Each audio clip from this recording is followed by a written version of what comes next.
There comes a time when you stop slamming the antenna and you finally get yourself a cable box. As a kid, that magical time happened, and for some reason, me and my dad were just scrolling through channels and we found G4 TV. And the very first thing that we saw on G4 TV was a show called Portal.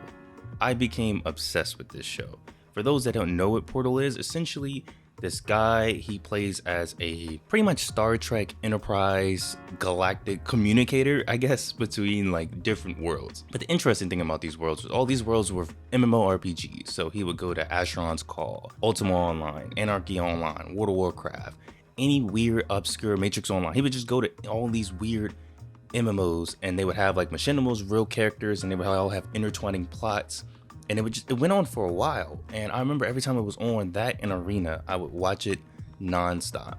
And sadly, unfortunately, a lot of that show is lost. Most of the show that we have like the ending. I think we have the first episode, but we don't have like that in-between chunk, which is, in my personal opinion, the best part. When I used to play MMOs, I used to think like I was in Portal back when I was a kid, because it was around the same time. And I would get so immersed in these games, like I would make my own character, make my own backstory. That's back when you would have to go on the website and actually read the guide that they put on the website instead of it being a YouTube video of somebody for 45 minutes breaking down everything about the game. You actually had to learn in game from somebody. I just remember those days, but I digress. Most of you probably don't know that I started my YouTube journey by making videos about MMOs. It was all I played at the time. I went from every major title, even going back in time to private servers such as Project 1999. I was part of a nomadic tribe that hyped up every trailer and press release for the next big MMO release, only to be disappointed by shallow leveling experiences, grindy pay-to-win mechanics, and antisocial interactions. You can click my channel and just see how dated everything was then, and I was still in high school making these reviews just to do something with my spare time. I had extensive videos and topics from now deleted videos about my personal experience growing up playing these MMOs. Kind of the running joke of Back of the Rack is that we were the broke kids that didn't really have an outlet to play every major release, so we had to settle for the back of I say this every fucking video. It's kind of getting old at this point. That also applied for online games as well. Run it down to the family computer, I would hop on Skype or TeamSpeak with the homies from school and play whatever random free-to-play game our subpar computers could let us run. My wife was an avid Toontown Online player during the run of the game and somehow convinced me to play the private server Toontown Rewritten to enjoy the nostalgia. Somehow just the two of us became all of her siblings and even some of my friends, and all in a giant group running around fighting cogs and playing minigames. We blitzed through dozens of hours and multiple all-nighters enjoying the mini-games. I initially chalked it up to the simplicity of the game. Compared to other MMOs, you're just going around throwing pies at robots. The gameplay is turn-based, so it gives you time even in the highest of difficulties to adjust to the situation. There aren't soft caps or gear grinds you have to do. The highest level enemy in the game is only level 20. It wasn't just for its simplicity that we became consumed by Toontown, or because I was playing with real-world friends, a game where most of them were nostalgic for, but because we were playing with the actual community. People would see us and stop and say hey. Oftentimes we would get sidetracked helping somebody else with their task that we would lose track of our time with our task. We would teach new players around the world when we would see them the advanced techniques and all the new things that you can do the further you get in the game. Larger groups held events and parties. You were adding people as friends and seeing them log on and continue questing together. This used to be a thing in MMOs, that sense of community, the component that brought you back for the MMO experience. It's absent in modern MMOs, and it's one of the reasons I don't play them anymore. I've been very vocal about my opinion about the MMO genre. I explain why the story is pointless ad nausea. I've exhausted my talk about pay to win and other factors that kill these games. For those not familiar, pay to win is a term for being able to pay for an advantage over another player. In MMOs, the entire point of the game is to compete and play with others. And if you cannot keep up because you haven't dropped your paycheck when the cash shop restocks, what incentive do you have to keep playing when there's no level playing field? You lose all sense of healthy competition and enjoyment of the game. This has killed many games that I've genuinely loved as a child.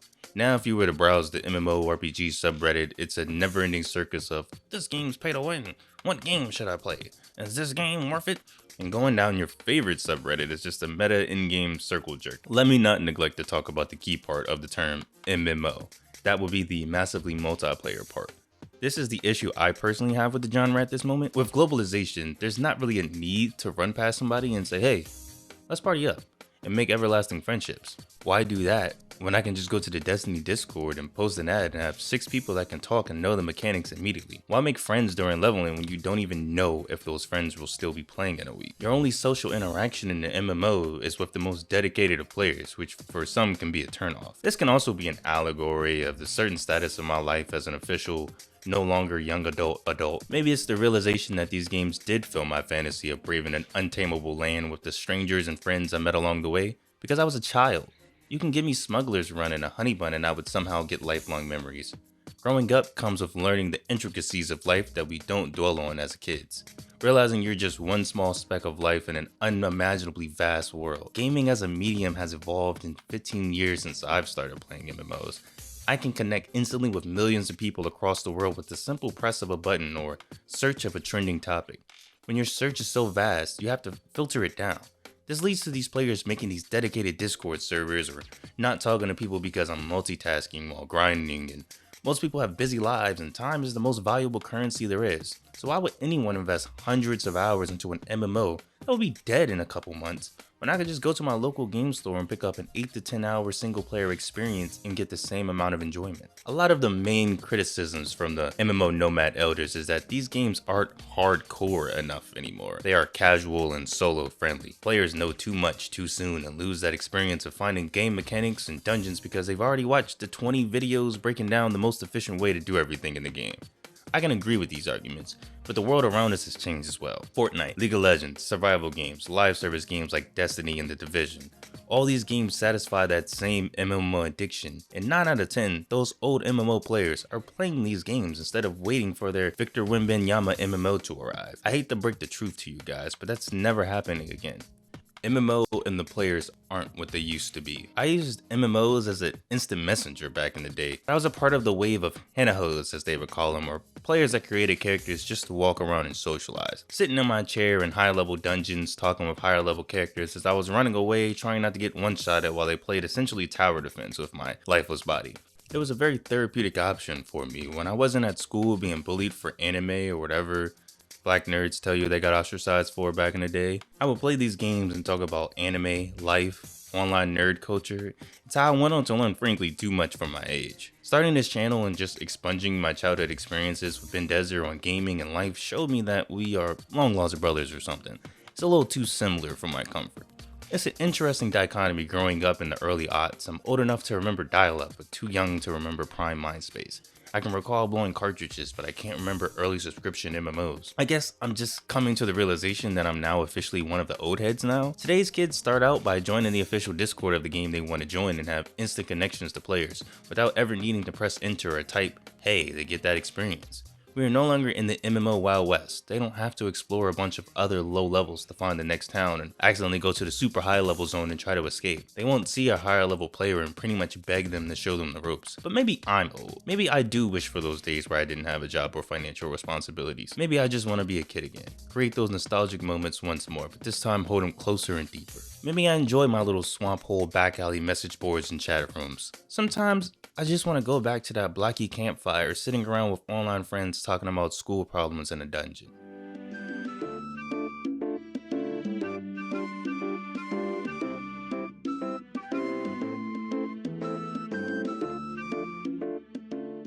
Before I talk about the most unforgettable experiences of my gaming life, I guess, I must preface this with I've played an unhealthy amount of MMOs, okay? Not having the money to pay for a subscription meant foraying into these back alley message boards and janky sites like MMOhuts.com for the outdated list of free online games you can try and download now. Way back while on the Guy Online forums, I saw a YouTube video about a bunch of anime looking dudes fighting a giant robot monster that was invading a town. There was dozens of players flying on hoverboards and brooms, fighting this monster together, trying to stop it from invading this town. Ominous music played in the background as Windows Movie Maker edition editing and shit explained the situation with the unregistered hypercam footage. I just had to know what the hell this is from, only for my child amazement. This was all real players in a virtual world called Fly for Fun, or FlyFF for short. I convinced my school friend to download it and we called each other on our house phones and played this game. After, waiting for the game to download and install every single update one by one, we were in. the following day. FlyFF is, as the kids call it these days, a Korean MMO, where you guessed it, flying is the main mechanic of the game. You can ride around the whole world on these hoverboards or brooms and go anywhere and everywhere with no loading screen between the regions. Yet you can't just log in and start flying around. You gotta learn the ropes, my dear boy. After you create your character, you appear in a small town with only a wooden sword and no markers or anything to go by. There's no opening cutscene or grand narrative to explain. You wander around, you learn the controls, and wander outside the city and find these bats. Beat on a bat and you level up. Everything is taught to you quickly and organically. You learn to increase your stats, you learn that there are skills in a skill tree you can learn, but mostly you learn killing creatures helps level you up. The joy of this game is that the starter talent is still needed for the end game. So you see high level players wishing good luck to the newbies, buffing them and chatting and explaining what to do and where to go. Either that or you went to the official website that had the guide and you read every single page while you waited for the game to download. The experience of getting to level 15 and everyone explaining to me the jobs and what they can do and where to go, having to do a quest to prove your worth, to train and get the actual class, then getting a whole new way of combat afterwards, it's a feeling of accomplishment that a lot of early Asian MMOs did that Western MMOs could have taken a hint from. Once you hit level 20, you can take the flying exam, and if you pass, you get your license to fly. It was like a rite of passage to see someone go and take the test. People will wish good luck and even paid for your mount after you pass. It's that sense of community that enchanted me. I needed more of this. I needed more. This was a feeling that you just can't get with your Sonic Adventure 2s or your 25s of lives. This is like that weird anime on Adult Swim. Okay, so when I started writing this script, I originally was going to just talk about my experiences and general breakdown of the gameplay and features of each game, but then this became personal to me. I wanted to see all these games again, like when you move away from your childhood home and you drive back when you're older just to see how small it really was. I wanted to go back to this world and try playing them just like I would have back when I was a kid. One monitor, no additional information except whatever's on the game's official website, and of course no outbound social interaction. I would have to get my fix through playing and using the built-in chat features of the game just like I did as a kid. FlyFF is where this dichotomy came from, because let me be transparent. While I do have fond memories, or the games might sound appealing to you after watching this video, I do not recommend you play any of these games unless you really want to.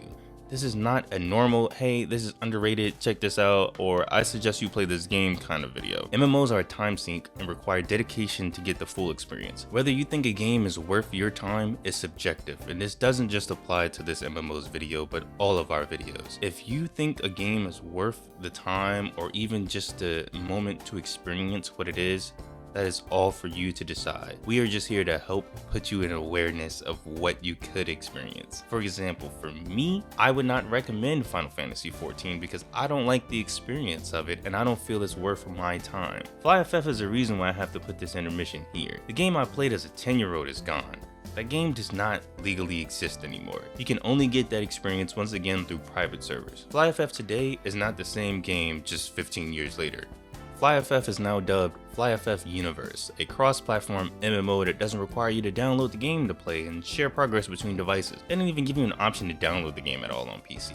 This game is not playable. This game barely runs at 2 frames in a web browser when I can play this at ultra high 144 frames per second. The fact that they thought this was a good idea without backup downloadable options is beyond me. I was going to download this on my phone, so I decided instead I'm going to resort to another way of playing FlyFF. Private servers. I chose the server Insanity because I didn't have a crazy high rate and the most active players were 3,000 at the time of my joining. Booting up Insanity, I was immediately taken back as to why I don't play private servers. They're so janky, they're so weird. I have a minion instead of the tutorial penguin. Is that a lady from One Piece with Happy as a pet? Where are the bats? Why am I given all of this stuff? Private servers have this luxury of allowing people to modify whatever they didn't like. Some private servers like World of Warcraft Ascension, which is a classless version of World of Warcraft, allowing you to build your character free of class limitations, evolve the game past the time capsule. Though a lot of private servers just add unnecessary features, in-game only content, and rates for experience and gold, and even skill points in the hundreds of thousands times the normal rate, leading to killing like one level 1 enemy and instantly becoming level 56 or something. I killed one bat and the game crashed, so safe to say, I'ma just move on. There's never really an explanation as to why you actually leave your first MMO. It was slowly becoming a trend. Hey Sondi, let's play RuneScape. Hey Sondi, have you heard of MapleStory? Hey Sondi, we should play this game. When you have friends just as engaged as you are, you kind of jump around and play whatever. I was enjoying my experiences with FlyFF though, and it was quite enjoyable to me, but now I'm here at this blocky campfire. My favorite MMO and one I spent the most childhood time on. Mabinogi. When promotions and advertisements for Nexon's next game, Mabinogi, were appearing everywhere, of course I joined along with every other anime-obsessed teenager at the time. The world of Mabinogi is different. At the time, everyone kinda just assumed everything would play like World of Warcraft, the clicking and clacking of 1 through 9 and clicking everything on screen. It was just something you expected at this point. Mabinogi didn't care for that. It had an odd sense of realism. You had to click at the correct time for each swing. There aren't any crazy warrior-breaking boulder skills. Instead, you're just given defend, smash, and counterattack, making this rock, paper, scissors flow to combat. Attack an enemy and you see them defending, will smash and break through their defenses. You're defending and you see an enemy coming up towards you with a smash, switch over quickly to counterattack to stop their advance. Magic was expensive to learn and you had to find books or actually go to scheduled magic school and pay tuition to learn spells. To be an archer, you actually had to aim and have percentage chances of missing. Shoot over a fire source and your arrow would become a flaming arrow. The combat and skill systems were emergent, but as the tagline of the game states, this was a fantasy life, not a dungeon crawling MMO. You can earn money from dungeon crawling, but you can also earn money from part-time jobs, crafting, doing trade runs, making actual books, make your own shops and repair and sell items to other players. There was an extensive music system with MIDI integration that allowed you to play any song you programmed in piano roll on any of the dozens of musical instruments. Of course, there was a lot of Sandstorm playing around the town.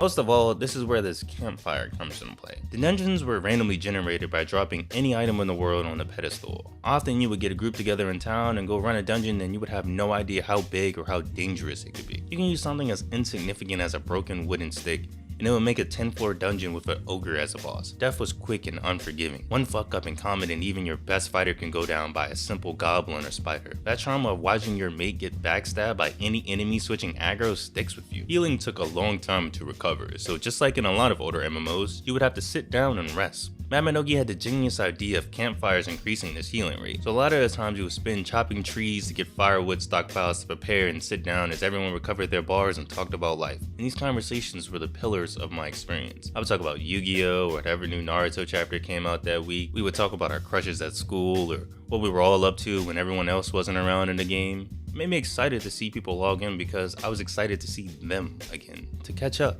Run another dungeon for money or part-time job sharing sheep. The skills reflected this. Sometimes you would have to max out your egg gathering skill just for that extra dexterity points or learn smithing to increase your strength more. There is an age system where you start from age 10 to 17 and each with statistical bonuses and you age naturally every week in the game. Eat a lot of food to recover your health, your character will get fat. Having heavy equipment or a high inventory load will make your character physically stronger. Titles were like achievements. You can see some adult characters with the titles like Slay the Bear at age 10 and think, wow, that guy is freaking strong. The sense of a virtual life was huge at the height of Mabinogi, but alas, like all of the games in this video, it didn't last long. Mabinogi has the same issue a lot of games have of constant new mechanics and additions, and after a while, these updates alienate the new player. Mabinogi is a game I go back to at least 4 times a year and never get far in because of the over-encumbrance of event quests, tutorial quests, story quests, and new mechanic quests. It's a lot. The latest update adds this revamped dungeon system that allows you to just fast travel to any dungeon. Don't even get me started on shadow missions and the cash shop. Every year I want to relive these experiences and every year I'm still greeted with open arms by people running around and helping and talking in chat. These are only the most dedicated of players now. Every year there's a server merger. Every year there's a server population bar gets smaller and smaller. Now there's only one server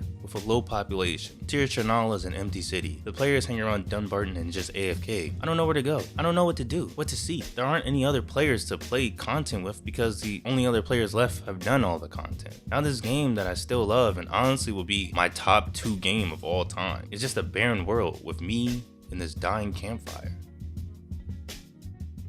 Middle school was the peak of the MMO craze for me. Publishers realized, especially Eastern publishers, that this was a market untapped for potential. Back when social media was just MySpace and this random site for college students, these MMOs were your social media. For us middle schoolers, Fiesta Online was our social media of choice. I mean, of course, there were the kids that actually used the sites previously mentioned, but even the cool kids, the jocks, the nerds, the weird kids that wore the same hoodie every day, everyone I knew played Fiesta Online at arguably its peak, 2008.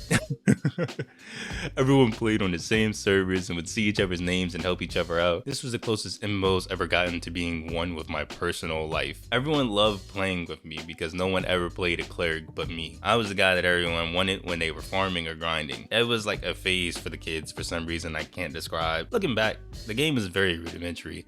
It was the tried and true tab targeting MMO with anime aesthetics when this is all you needed to succeed at the time. The one cool idea they had were raids for every tier of levels. Once you reach level 10, you can enter what's called Kingdom Quests, which were these 40-man time-specific raids tailored for the players between that cardinal of levels. Because they were time locked, it was fun to be in any major city and see people spamming and slash yell like, "Join KQ Slime, A." That sense of accomplishment in teaching the newer players the mechanic as you go along was a blast to do any chance it would appear. And simple things that help make the world just seem more alive. The game also had class changes, though just in the title at level 20. You would see players just like FlyFF asking for buffs and tips on what to do for their class change quest. Then after 30 minutes, you would appear on the entire server that X player has been promoted to hire a cleric or a gladiator or whatever. Followed by a bunch of whispers congratulating you, asking you to party up and start questing together. Though, like most things preteens indulge in, whether it be Gaia Online, Millsberry, Poptropica, Neopets, or even Fiesta Online. All these games were immediately gone once the 7th generation of consoles were introduced. Xbox Live and PlayStation Network became our social media. It became our new go-to MMOs, though much smaller in scale. Fiesta Online never really took off after its initial boom, and company buyouts, changing publishers, and just like the overall obscurity and jankiness of it, it couldn't survive the next generation of MMOs like Terra, Blade and Soul, WildStar, and Elder Scrolls Online. It's actually surprising to me that Fiesta is still around and hasn't closed up shop yet, though from what I hear and read about when researching this game, it's not in the best shape. It's just really old and not really good anymore compared to what you could be playing out there. So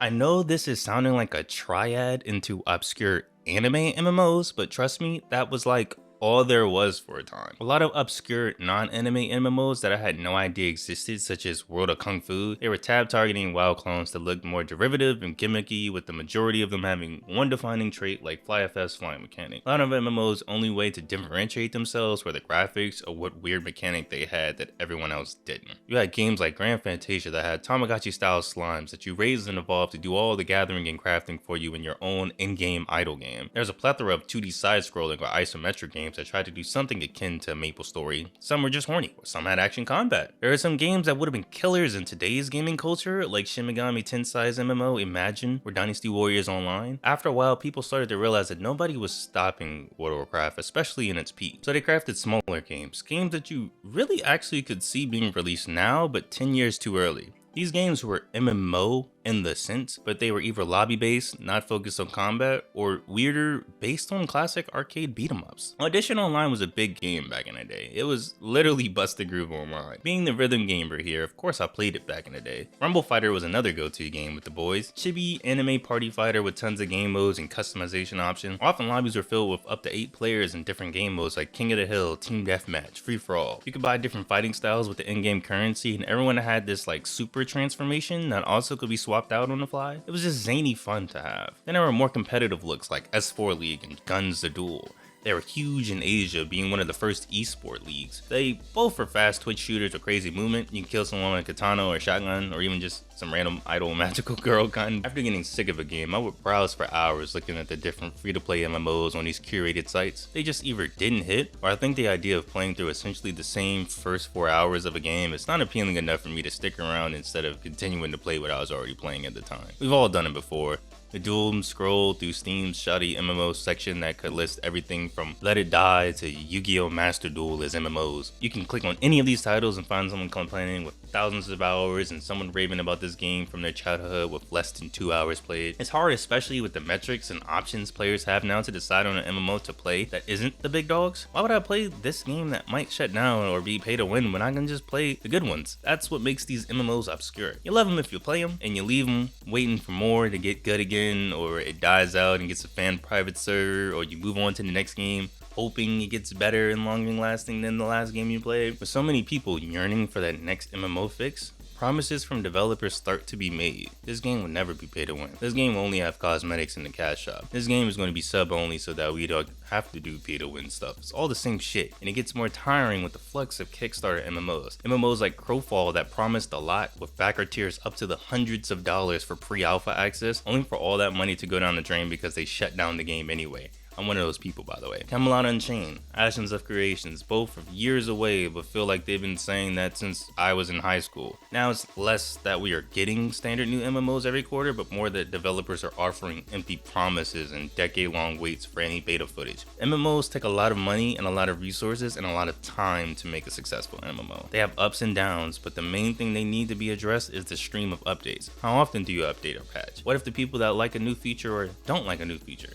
How do you progress with a percentage that don't like that idea? Games like EverQuest and Path of Exile have seasons or fresh start servers with new rules to help counteract these issues. RuneScape has a voting and election system where players can vote on if they want a new feature to be introduced to the game. One developer made this their defining trait. Artist Games have been making games since the Flash days with their first title, Adventure Quest. This is a rather expansive Flash RPG with almost weekly, sometimes daily updates and events that would occur for costumes and weapons. There were often crossovers and overarching stories to these events. Play with a simple turn-based RPG system with point-and-click puzzles for the overworld. It was like my mobile gacha game before mobiles and gacha games. I would log in, do whatever is new and cool that day, and then go back to doing something else. Over the years, they expanded into different games that pretty much fit the same mold but with more production value, like Dragon Fable or MechQuest. And while Adventure Quest was a fine role-playing game, Artist Games didn't find their stride until Adventure Quest Worlds. Adventure Quest Worlds was a 2D browser-based MMORPG. It played like Adventure Quest, but with more standardized combat along with co-op play. One feature was the ability to equip anything and play anything. There was no limitations. During gameplay, you would have a player level as well as a class level, and with just the press of a button, you can switch classes and loadouts just like Final Fantasy XIV. Need someone to do AoE damage? Switch to the pirate and handle it. It wasn't just the ability to switch classes, but the sheer amount of classes in that game that you can unlock and progress. All of their own quest lines as well as branching quests that coincided with the main story. The game was just like Adventure Quest, getting weekly updates, and when I say updates, I'm not talking about like a balance change or a nerf or something, but new content weekly. I have to emphasize this because even for a Flash game, that's still an incredible feat to be able to keep the production schedule with upgrades and engine changes is a marvel. Out of the blue, they released Adventure Quest Worlds 3D, a Unity recreation of the MMO in full 3D with crossplay for mobile. It makes me feel like a proud dad because throughout the years, they've been very candid and open about updates, and in weekly catch-up letters, they can explain their plans and hopes for the future. And you know that they were planning this upgrade from Adventure Quest to Dragon Fable to Worlds to 3D, and every step led to this, and they knew exactly where they wanted to go. From what I've played, the game is really good. A lot of the press for this game recently has mostly been for the events that have gotten crazier over the years. They had a whole Metallica concert a couple years ago. Artist Games gives me hope that developers actually give a shit.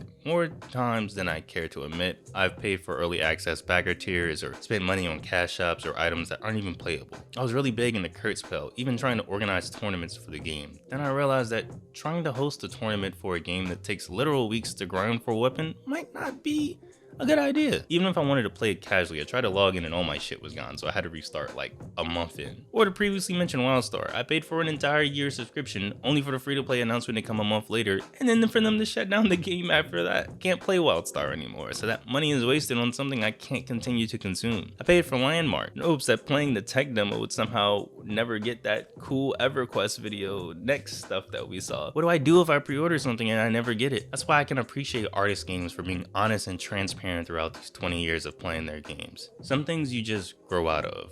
Some things you just forget. I wouldn't say I've grown out of MMOs, but the type of MMOs I would and do play have changed dramatically. Probably because I can afford to pay a subscription to the top 2 MMOs, or because I would much rather spend my time editing YouTube videos about MMOs than playing MMOs. That's how this whole channel came about. I like the unknown. I love the obscure. Whether it's a movie everyone forgot like Doug Liman's Go or the blind vinyl pickup at the thrift stop and finding a new favorite. I like when something has a romanticized narrative behind it that paints the media not just for consumption but for a more analytical and sometimes philosophical historical light. Back of the Rack has amplified that curiosity for me. Originally, MMOs and exploring the world with others filled that curiosity. I don't feel that same satisfaction from playing MMOs nowadays. I don't feel the same need to progress through monotonous content to maybe experience something magical. I'm an introvert. I don't really like talking to my own friends in the real world, let alone in the virtual world. MMOs are a relic of my gaming career that I cherish for what they brought out of me. But I'd much rather spend my time playing something I never played because I was too busy playing these games. I'm eternally grateful for the experience that MMOs gave me growing up, and I can never thank them enough for expanding my brain to the possibilities of gaming as not just a work of art, but as a social construct. That campfire has died out for me, and for some of you watching, it might have died out for you as well. well. This is to those memories and those weird online games. Maybe this video helps you remember some obscure titles or help you remember games that you remember from your childhood. My name's Sondi. I do this from time to time where I reminisce about life and gaming, because that's all this is a fun pastime. And I had this video in the back burner for a long time because I was revising the script a lot just to get really deep into the ones that really were closest to me. I had Face of Mankind and explaining the entire scandal behind that game, but somebody else made a video that's really in-depth that I will link in a card right here that explains everything. I had a deeper dive into like Sherwood Dungeon. Sherwood Dungeon is not the same, so I can't get the exact footage. There's like no footage of it very early when I played it. There's no footage of that. Let me know the games and MMOs that you played that you had a fond memory with as well too, and what your experiences with in the early 2000s with MMOs, even just downloading the game, or the weird forums that everybody would go to, because you went to those forums too. Here at Back of the Rack, we love to talk about games that we feel need a little bit more spotlight. It's the games in between. Just click another video. I can't do the jingle right now. But as always, I hope you guys have a blessed day. Kumbaya.